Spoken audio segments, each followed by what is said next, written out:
out there watching, please drop your name in the comments so I know who's watching. Oh, wait a minute. I now have to mute my laptop.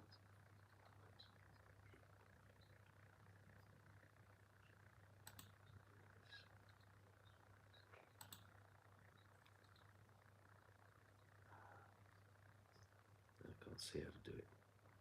Audio, that's it. Done it. Okay. Well, if anybody's got any questions, like I say, drop them in the chat and I'll be able to see them. Try and maximize this.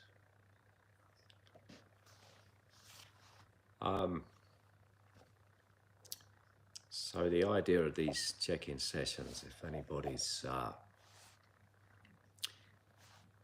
present or past member and you want a little bit of advice on your training or a little bit of motivation, then I thought I'd do an occasional check-in session and you can kind of ask me.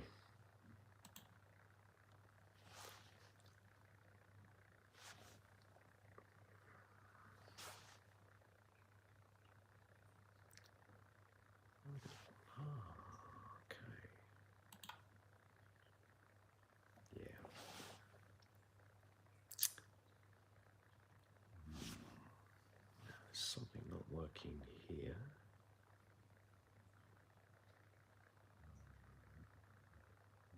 Why is that not working?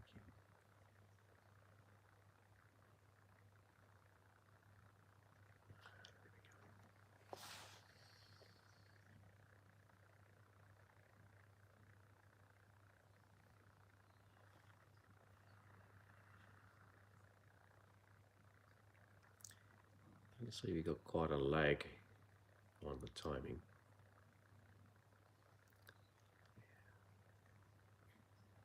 So again, anybody with any questions, just drop them in the chat.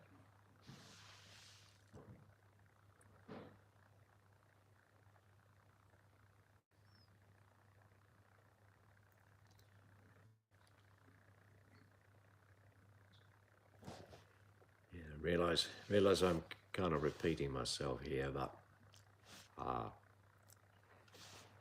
we'll get a few questions in the chat and I can answer them, or if there's things that you want me to talk about, then like I say, just ask.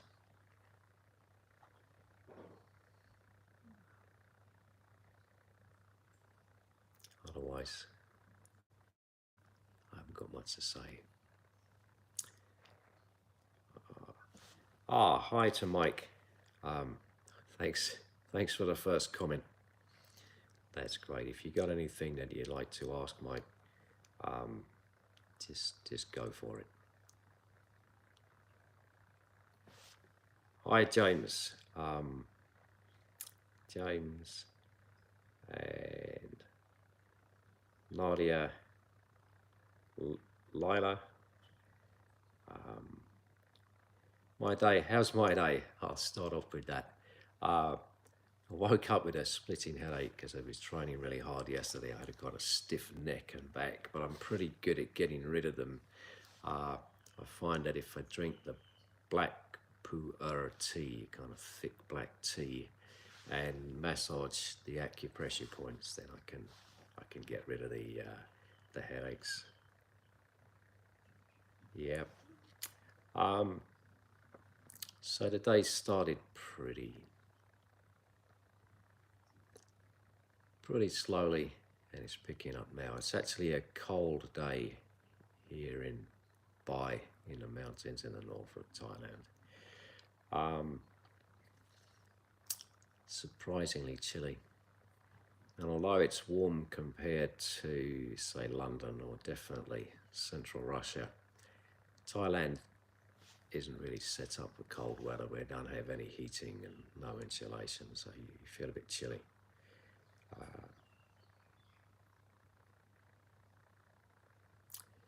Yeah, well, The missing tooth comes from a lot of kung fu. Yeah, and my teacher, Master Tana, he always used to say, Ian, yeah, in kung fu, you're not training to look handsome. Yeah, you're training to fight.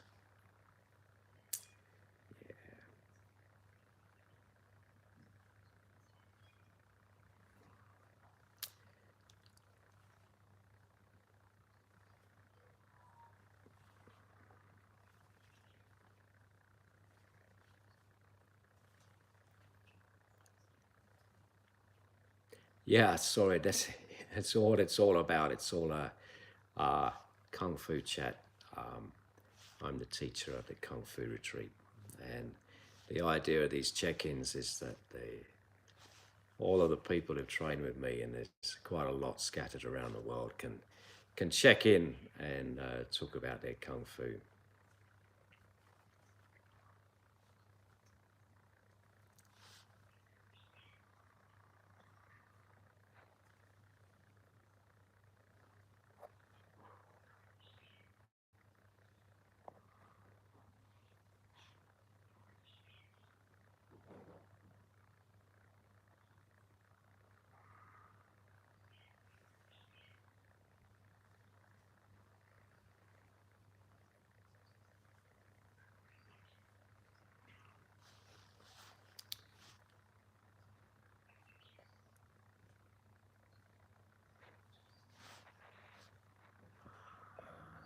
So just go down to the bottom and check. Um, okay, so if you got anything you want to ask about the kung fu, just go for it, guys.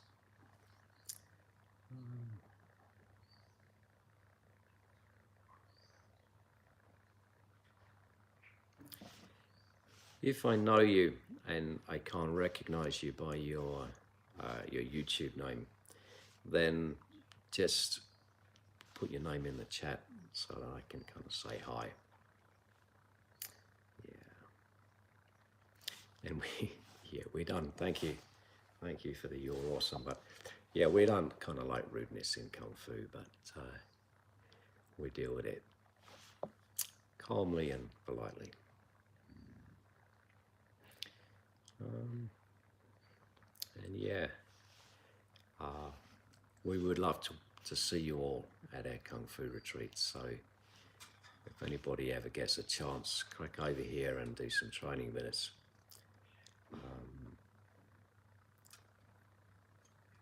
What age should you start doing kung fu? That's a really interesting question. That's the best one we've had so far. So thanks for that. There's kind of two answers. Suppose the ideal is that you start when you're a tiny little kid, maybe 3 or 4, and you get super flexible when you're young and you're brought up being really fit and really gymnastic. But the more practical answer that I think is going to affect everybody or be relevant to everybody who's looking at this chat. And there's a saying that the best time to plant a tree was 20 years ago, and the second best time is now. It doesn't matter how old you are, you can still start and you can still make progress. My teacher, Master Tan, he had this saying that I always repeat, and people will get bored of hearing it because I keep saying it, but in case you haven't heard it before, he used to say, to succeed in Kung Fu, you got to do 2 things and 2 things only. Start and not give up. And it's really, really true. Now, whatever age you are, it's not too late to start. We get people in their 70s coming here and starting. And then all you got to do is keep training and not give up. And, the people that don't give up, they're the people that are succeeding. You might not be the world champion, but by your own frame of reference, you're good. And you're always on that upward track. And if you're always improving, you're always succeeding. Yeah. On the other hand, you can be a great champion, but when you give up, then you failed, and that's that. So you can start at any age. You always wish you'd started younger. Lila, I hope that's the right way to pronounce your name. I started Kung Fu when I was 18. We got a video on the channel about this. It's called I think it's called Why Did I Start Kung Fu? I started when I was 18. I boxed Western boxing from the age of 14. And let me think. Yeah, I hadn't done martial arts before I was 14 because I was quite a good fighter naturally, and I was always winning, so I didn't think I really needed martial arts. And my brother, he did judo, my younger brother, and I couldn't get my head around judo at all. I was very suspicious of it because I thought that, you know, the first thing you did in a fight was you punch someone in the face as hard as you could. You know, that's how small kids think, and it always seemed to work well. And you did judo, and you couldn't whack anybody, you couldn't punch anybody. I don't get it. I don't like this at all. So I didn't want to do judo. I kind of look back, wish I had, but I didn't want to do that. There was a karate club in Sutton where I lived, and they had posters up, and I wanted to do that. And my mum wasn't having any of it. This was back in the 1960s, and my mum thought that karate was all about going, wow, and chopping somebody here, and they drop dead. And it's like then the last thing she was gonna put up with was me being able to chop people and kill them. She thought that was going to lead to big trouble, so there's no way I was going to do karate. But that was okay. I just used to fight other kids in the playgrounds and the parks and things, and yeah, I thought I was pretty tough. And then when I was 14, I fought a boxer, and he absolutely battered me. You can see my nose still bends to one side, and it's from that fight where he got really smashed and bled for a week continuously. We couldn't stop the bleeding for a week, and that was it. That's what, okay, I need to learn boxing. So never mind waiting for the nose to heal. I was up at the boxing club boxing, and that was my first kind of martial thing. I wasn't a great boxer. I wasn't going to make it as a boxer, truthfully. When I got to university, I started university at 18. They had a club for everything.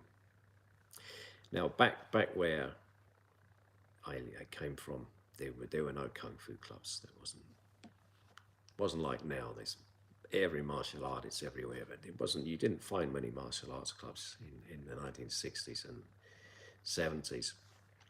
But the university had everything. You know, all the different martial arts.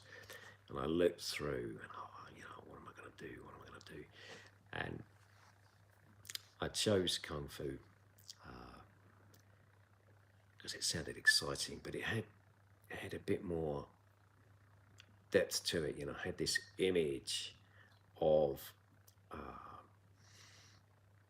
the kind of Oriental mysticism, the philosophy, the culture. Maybe monks up in the mountains, and I was just a kid from the edge of London and lived in these kind of grey suburbs and council estates. And this idea of something more, Asia, the Orient, oh wow, that was really big. And that kind of made the decision to do the Kung Fu. So that was it. I started Kung Fu. And at the same time I started Taekwondo. I was doing both at the same time. I'm always too keen But in the end, yeah, I chose the Kung Fu over the Taekwondo.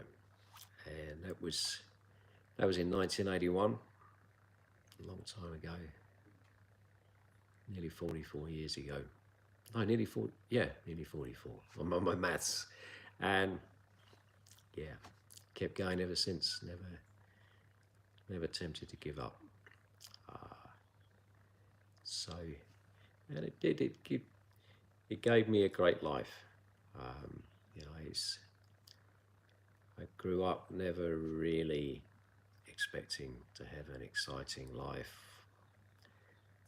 You know, you were born in South London. You were like on the edge of London. You expected to live there and eventually die there. And it's like this opened up so much for me. So it really did change my life. And yeah, very grateful for that. And thank you for subscribing. Everyone counts. You know, we just started building our YouTube channel. I've been working on it for a few months, and just the last 2 weeks it's really taking off. And yeah, we're building up the subscriptions. How many tournaments have you been in and won? I honestly can't remember, and I haven't done a competition myself since 2005. But I'll talk a little bit about it. The two world championship wins that I've had, they're the important ones for me. Everything else was just getting there. Now, when did I win the first one? My first world championship win was in Los Angeles in 1993. And I did one freehand form, a short weapon, which is the double axe, and a long weapon, which is the tiger fork. And I got a gold medal there. I'm going to move the phone just a moment. And there it is. There's the gold medal on the wall in my office. So I was really tough with that because I didn't think I had a chance. I was just going because I wanted to do the competition, and I won the masters, the senior masters category in a competition in Italy in 2004.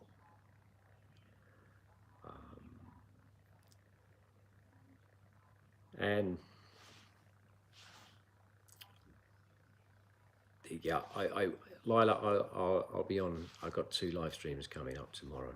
Yeah, they're much later on. So those were the 2 big competition wins. And actually, I won the World Championship in 1993. Master Time was really pleased. But he always pretended that it was no big deal because he didn't want to make me complacent. And 96, you know, I'd taken my team because I was the head of the UK branch at Namyang. And he'd come to England, and we'd taken the team to Germany. We did a big competition there, and he said, "Iain, you know, now you've got to back off from competing. You've got to be training the team, looking after the team. You've got to look after your students. It's their chance, their turn now." So for a long time, I didn't do any competitions, and then I did a few in the around about 2003 to 2005, just because I fancied doing a bit more. That was that, and I trained about 6 students to world champion level. I think all of them were in the sparring categories. I think we got 5 5 world championships at full contact sparring and 1 at light contact sparring. And I got one guy in the wushu competition at the 2008 Olympics in Beijing, and he got a bronze, I think. He got a bronze medal out there. So in a way, that was maybe the most prestigious medal.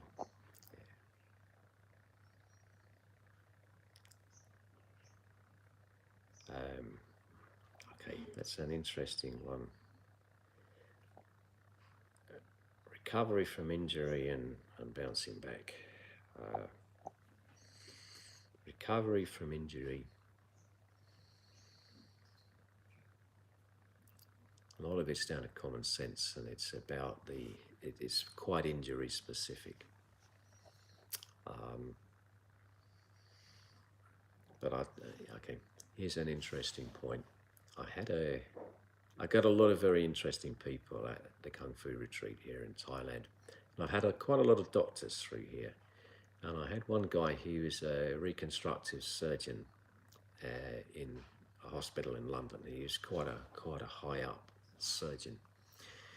And he said to me that in the medical profession, they're not really supposed to say this. It's frowned upon to say it. But the reality is that when you get a patient who is convinced that they're going to recover, they almost always do. And when you've got a patient who's convinced that they're not going to recover, they almost never do. So the psychology of recovery is really important. If you're determined that you're going to bounce back and you're convinced that you're going to bounce back, then you very, very probably will. So it's down to you to find the personal motivation and the personal willpower. And that can be hard. But I mean, I would say that's, for recovery, for bouncing back, that's your start point. Find your motivation. What is it that makes you want to recover? When you've got that, then I think you're going to get there.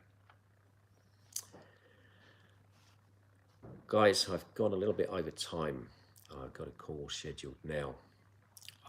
Sincere thanks for watching. I'm going to log out now.